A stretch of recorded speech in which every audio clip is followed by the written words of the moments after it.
ازيك يا جوهر؟ بيقولوا دايما ان هي حاجه صعبه ان انت تسرفايف في المطاعم اكتر من 3 سنين. if you did 10 سنين بتبقى معجزه. فتخيل لو عشت 125 سنه. معانا امل one of the يعني من الجيل ممكن الثالث او الرابع في سيمونز. ترند سيتر ومن البراندز اللي انا بيرسونلي بحبها جدا. وهنتكلم النهارده عن المطاعم وهاو تو امباور المطاعم.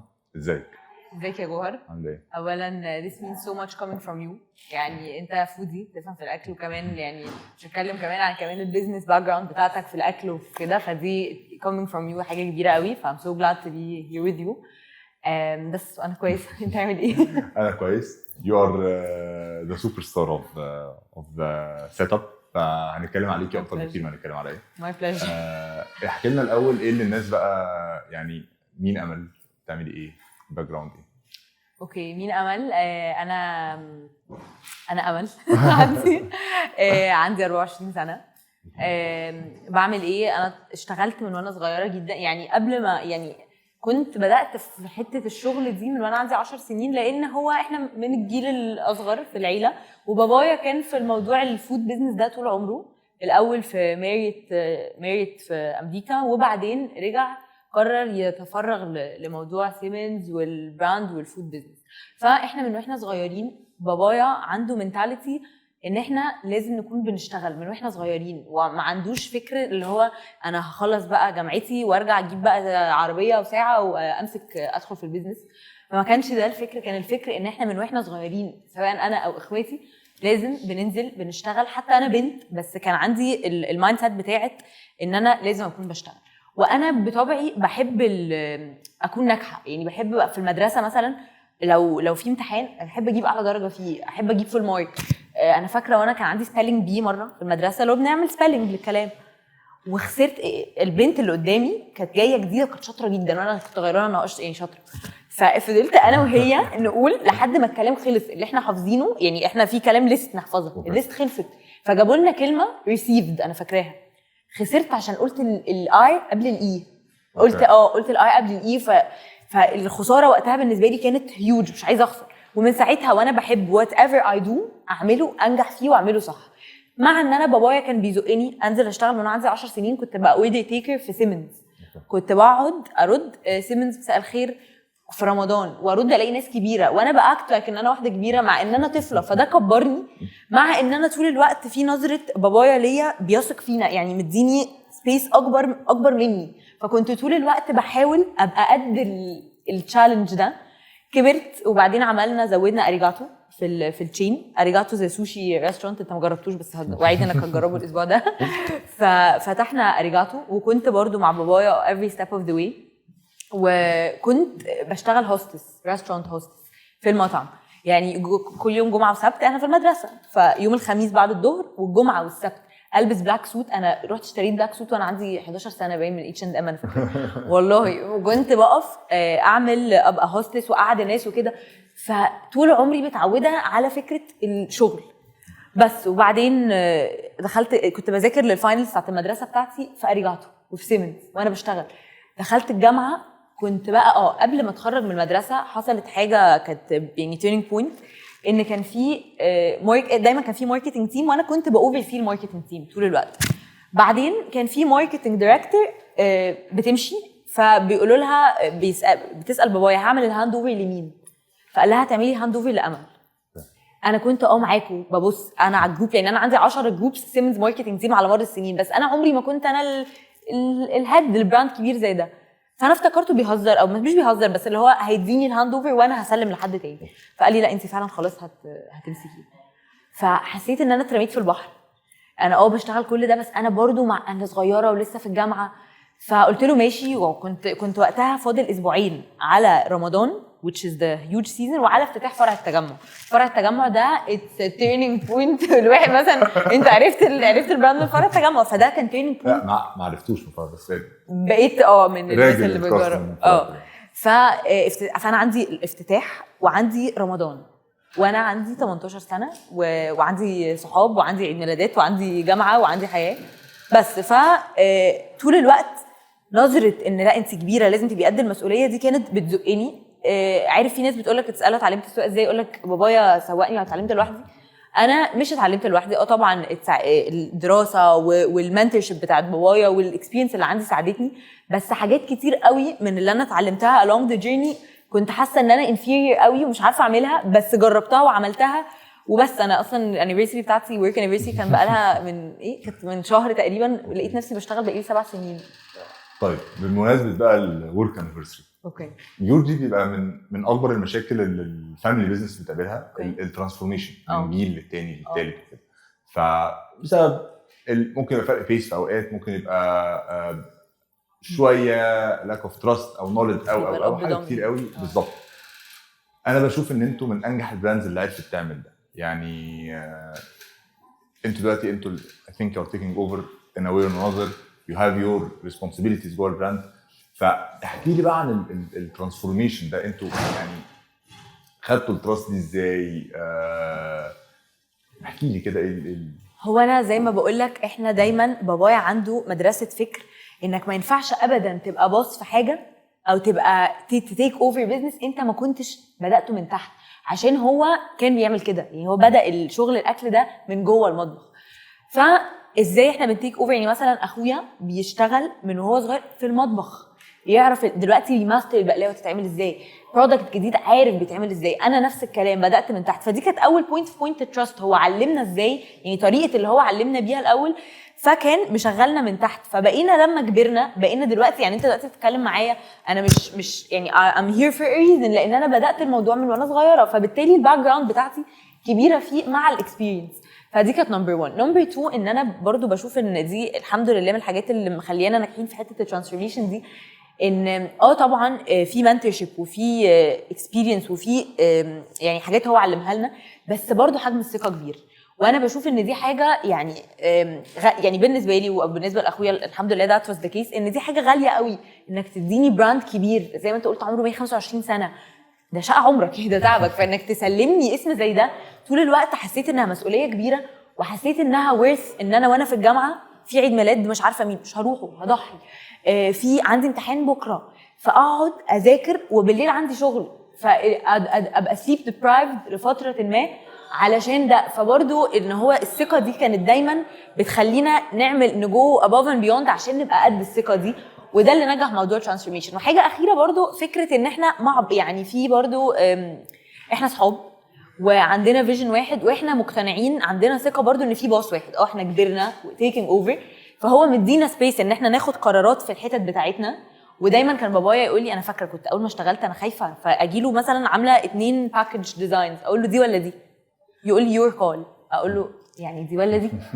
ليه؟ اتعلمي تاخدي قرار حتى لو غلط، انا هاديكي هارد تايم بعدها، بس اتعلمي تاخدي قرار لوحدك. فادانا سبيس، وفي نفس الوقت احنا محترمين برضو ان في حاجات هو لو قال لا او ليه وجهه نظر، اتعلمت بالسنين ان انا احترم وجهه نظر الراجل ده لانه جاي من بعيد قوي. فبس فهي الموضوع ميوتشوال ريسبكت واندرستاندينج وتراست برضو. ماشي. I think في ترانزيشن رهيبه حصلت في سيمونز الثلاث 4 سنين اللي فاتوا. السنه دي انتوا you took over السوشيال ميديا في رمضان، ف at the head of marketing apparently you are the mastermind behind الكلام ده كله. كلام كتير عليا والله. احكي لي بقى ايه يعني ازاي غيرتوا البرسبشن بتاع الكاستمر لسيمونز، اللي هو لا it's not an old brand, it's a new brand في trends with a very very premium quality. ف عملت ايه؟ احكي لك. انا كان بابايا لما بدا الجيرني بتاعته في سيمنز، كان هو يعني سيمنز زمان كان حاجه كبيره قوي، كان عنده جولدن اير على فكره زمان قوي، وكان بقى اللي هو السيلبرتيز بيروحوا ومش عارفه ايه وايه. وبعدين حصل الديكلاين ده مش بس علشان الاسم واقع او كده، لا حتى البرودكتس كانت ليميتد قوي، ما بقتش اب تو ديت. وانت اكيد ادرى واحد عارف ان في الاف ان بي اصلا احنا العمر الافتراضي بتاع الاف ان بي بيزنسز قصير، احنا طول الوقت بنحارب علشان نطول اللايف سبان على قد ما نقدر. فده هم ما كانوش بيحاربوا اللي كانوا ماسكين قبل كده مع الكومبيتيشن اللي بتطلع، لا مش عارفه لاباغ، لا لكارنفال، لا مش عارفه ايه، فالكومبيتيشن بدات، فده بدا يموت. فلما بابايا جه هو كان عنده بس تشالنج، انا ازاي هرجع المكان ده. فكان مركز بعيدا عن لسه مش هدخل في الماركتنج دلوقتي، بس كان اشتغل سنين طويله قوي على البرودكتس والبريميوم كواليتي، بقى يسافر يجيب سمنه من فرنسا، يسافر. كان لسه احنا الباكجينج في مصر دلوقتي رايح في حته تحفه، بس قبلها وقت ما بابايا بدا ما كانش فيه باكجينج حلو. كان يسافر الصين يعمل ديزاين للعلب. فالراجل ده تعب غير طبيعي، وبنى تيم طبعا معاه. وفي ناس على فكره تيم كبر من الناس اللي كانوا اصلا اهاليهم شغالين في سيمنز. هو فاميلي اوند اند اوبريتد، يعني كل الناس عائلات جوه. فدي ناس كبرت وصدقوا في السيمنز دريم. فبقالنا احنا نتكلم في 15 16 سنه نون ستوب يا جوهر شغل على الكواليتي قبل ما انا حتى اجي. وفي كونسيستنسي، وطبعا صعوبات جت، يعني كوفيد، لا الثوره، ولسه مصممين انا هفضل على نفس الكواليتي، انا مش هنزل. ويعلي في الاسعار بقلب جامد لانه عارف ان انا عندي كواليتي معين. فبس انا كنت بلاحظ، يعني انا بقى خلاص عملنا تورته المانجا اللي انت بتحبها دي فور انستنس، فانا عارفه انها تحفه، بس اروح عزومه مع ناس قدي او اكبر بحاجه بسيطه ما الاقيش تورته المانجا دي على الترابيزه. كميه الزعل اللي ببقى زعلانه من جوايا مش طبيعيه، لان انا عارفه ان ممكن يبقى في واحده على الترابيزه with all due respect طبعا لكل، بس انا عارفه ان انا اللي اقدر اللي عندي احلى او حلوه او تكمبيت معاها. ده في كل لا تلوم في رمضان فمش عارفه. فخدت قرار ان انا عايزه مش بس اكمبيت في الكومبيتيشن الرهيبه دي، انا عايزه ابقى اون توب اوف. وكان قرار جوايا. اول ما دخلت مسكت البراند ماركتنج وايز لقيت في بارير رهيب او تشالنج رهيب، ان ده براند عمره 125 سنه، ليه بيرسونا معينه، ليه شخصيه معينه، ليه برستيج معين. طب انا ازاي؟ ما انت برضو مش اي حاجه ينفع، يعني لما بتبقى بكل الاسم والبراند اكويتي والبيرسونا دي مسؤوليه. مش هقدر اعمل لك حاجات زي الترندز الثانيه اللي بتتعمل ممكن ما تبقاش لايقه عليك، يعني ممكن تنفع قوي مع براند جديد تطيره السما، بس انت لو عملتها في سيمنز اوقعه. فخدت قرار من ساعتها ان انا لازم ابقى اوثنتيك. سيمنز ده هيكمبيت بشكل اوثنتيك. بمعنى ايه؟ ماركتنج ترند طالع الناس كلها عاملاه على السوشيال ميديا، لو ينفع ليا اعمله بطريقه سيمنز، بس مش بالطريقه اللي هما بيعملوها، مش عشان بالضروره ده احسن، بس عشان احافظ على شخصيته. فاول خطوه خدتها مع التيم بتاعي ان احنا قعدنا كده، جماعه سيمنز ده لو راجل هيبقى شكله عامل ازاي؟ وده في الماركتنج ده مدرسه، يعني براند او بيرسونا هيبقى شكله عامل ازاي، هيلبس ايه، هيقول ايه الاغاني اللي ممكن يسمعها، الاغاني اللي تشتغل في الفروع، ايه شكل البرزنتيشن، ايه البرودكت اللي ممكن ينزله. طب ما في برودكت ممكن ايه اسم البرودكت؟ ما انت اكيد with the growing names في اسماء بتبقى فايرل في حتت، انا لو استخدمتها في سيمنز اخسف في البراند الارض. فكانت اول بوينت وكانت تشالنج. لا انا عارفه قوي شخصيه البراند ده لدرجه ان انا كنت خايفه التيم بتاعي يفتكرني مجنونه، هو دلوقتي بقوا مجانين زي احنا بنتكلم على سيمنز ده هو بني ادم. سيمنز ما يقولش كده. حتى السوشيال ميديا لو دخلت انا عندي عقده من كلام معين بيستخدم في الفود F&B، indulge in your cravings، او بجد satisfy your mango، معرفش كلام احنا كلنا بنستخدمه للدرجه دي. فانا بشوفه في الكابشن شيت، لا اللي هو لا بليز ما تكتبوش كلام talk like سيمنز، سيمنز ايموشنال، سيمنز ليه علاقه بالذكريات. فالكابشنز 100 احنا بنكتب الكابشنز بايدينا، وادخل بعد ما التيم بتاعي هم خلاص شربوا، بس يعني ادخل اقدت فيها كل حاجه بتتعمل، كل تاتش بوينت بيننا وبين الكاستمر، whether السوشيال ميديا، الكونتنت، طريقه التصوير، الكابشنز، البرودكتس نفسها. يعني مثلا في رمضان اللي فات احنا نزلنا ب 6 نيو ايتمز. بيفلي كريم بوسه، مش انت ذقتها؟ كريم بوسه بسبوسه وكريمه، مش حاطه فيها حاجه جديده. عاملين حاجه اسمها زنود بقلاوه محشيه. ام علي بالكريم بريليه، حاجه قديمه مع حاجه قديمه، كريم بريليه اوريجينال، كلها حاجات بيسك اوريجينال، مش ما فيهاش فاتي، واساميها كمان كده. فدي تاتش بوينت بيني وبين الكاستمر، بحاول اخليها اوثنتيك. الكياس يا جوهر عليها قصه البراند، دي تاتش بوينت تانية. فانا هو بحشر شخصيه البراند مره كمان. هتدخل الفرع هتلاقي الناس بتتعامل معاك بشخصيه معينه، انت حتى عندك حد بتتكلمه مش عارفه ايه، بنعمل ريليشن شيب. فاول فكره كانت انا هعمل، يعني بعد ما عرفت شخصيه البراند انا هانتجريت الشخصيه دي في كل تاتش بوينت ما بين سيمنز وما بين الكاستمر، من اكبر حاجه لاصغر حاجه. طبعا لسه في حاجات واقعه، لسه في حاجات بتتظبط، هي ورك ان ذا بروجرس اند اوف ذا داي. ففي السوشيال ميديا فضلت على الاستراتيجي دي بقالي كذا سنه. طبعا خدتنا وقت عشان نبقى يعني السنه دي اصلا لما كنت ببص على ان احنا بقينا ترند والاقي كلمه سيمنز بوبولي ناو كده كنت بدمع، لاني حاسه بجد، لان انا حاسه ان انا بقالي كتير قوي، انا من وانا طفله بشتغل على الموضوع ده وما كانش بيجو. يعني اوقات كنا نعمل كامبينز وابقى تعبانه فيها ومحدش يشوفها، نعمل برودكت جديد ابقى مراهنه عليه والاقيه ما بيتباعش. ففكره ان ده شغل حصل مش اوفر نايت. يعني بشوف ان النجاح برضو في الماركتنج بيتطلب كونسيستنسي، انك تعمل سمول ستيبس بس تعملها كل يوم.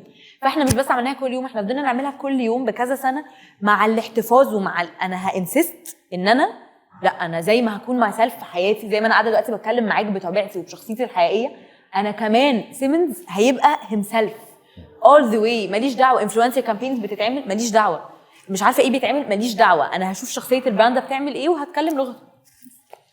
يعني انا قابلت ناس كتير جدا في الاندستري دي. في ناس تبقى اكستريملي بروفيشنال، اللي هو علاقتهم بالبراند شغل، انا ده شغلي فانا هاخد بالي منه. وبجد في ناس تبقى extremely passionate about the brand، يعني I can tell how passionate you are about the brand. دي حاجة مش منتشرة. You love the brand. It inspires you. It's my pride and joy. يعني بيرفلكت على طريقة كلامك عنه، على طريقة تفكيرك فيه. وبجد مش دايما بيبقى في ناس كتير فاهمة concept ان البراند ايدنتيتي، الاوثنتيستي، اللي هو فعلا سيمونز ما ينفعش يبقى حاجة تانية. and it succeeded في ده. you are doing great. Siemens is doing great. Bravo. Thank you for inspiring young people to take over and set the trend. مبسوط قوي ان احنا اتكلمنا النهارده. عندي حاجات كتير قوي عايز اتكلم فيها تاني، بس انا متاكد ان احنا هنتكلم يعني في مرات تانية كتير. thank you so much. لا the pleasure is mine، وبجد بسطتني قوي، ومبسوطه ان الانرجي بتاعت الفاشن دي وصلت لك، وit means so much coming from you. يعني انت والناس اللي زيك والبيزنسز اللي زيكم بجد هي اللي بتنسباير الناس وبتساعدنا نكمل. thank you so much بجد.